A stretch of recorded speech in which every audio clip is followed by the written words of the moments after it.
Up to this point, the writer of Ecclesiastes has told us what life is not about and how we should pursue the activity that is appropriate to the time we find ourselves in.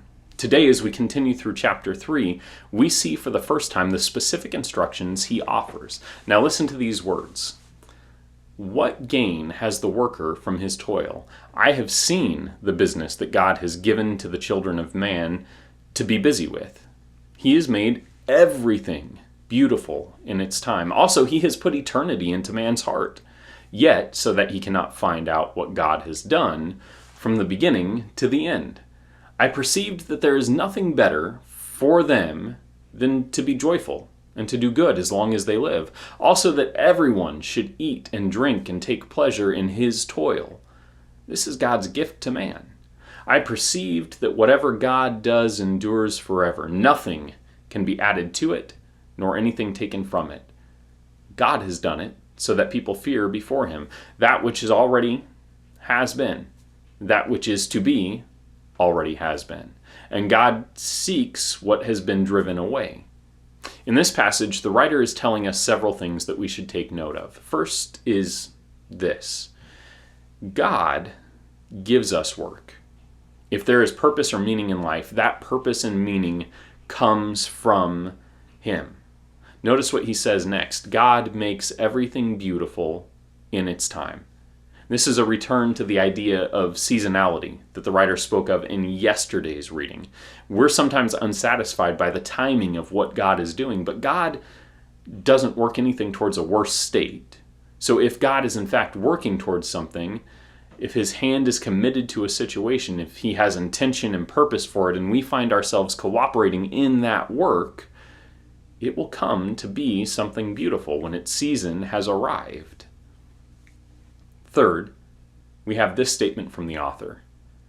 I perceived that there is nothing better for human beings than to be joyful and to do good as long as they live, that everyone should eat and drink and take pleasure in his toil. That is God's gift to man.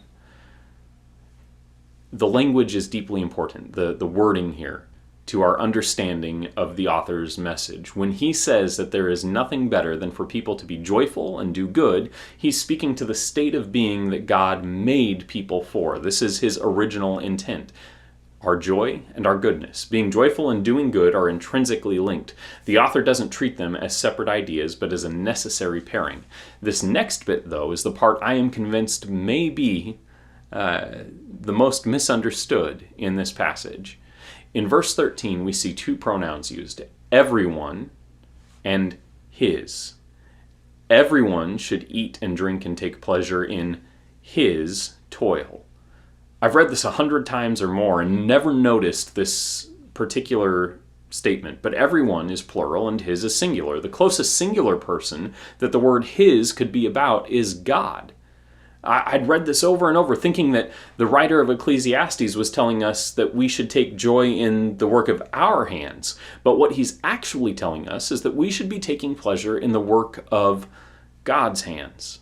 This is the idea of Sabbath, the appreciation of God's creation and rest from toil. So let's break this verse down to what the writer is telling us to pursue in life.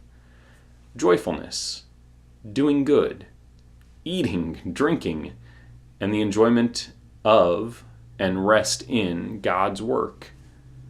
These aren't the meaning of life, but they are the pursuits that may orient us towards that meaning. And over the next couple of days, we'll see how the writer builds from these pursuits to the ultimate meaning of life.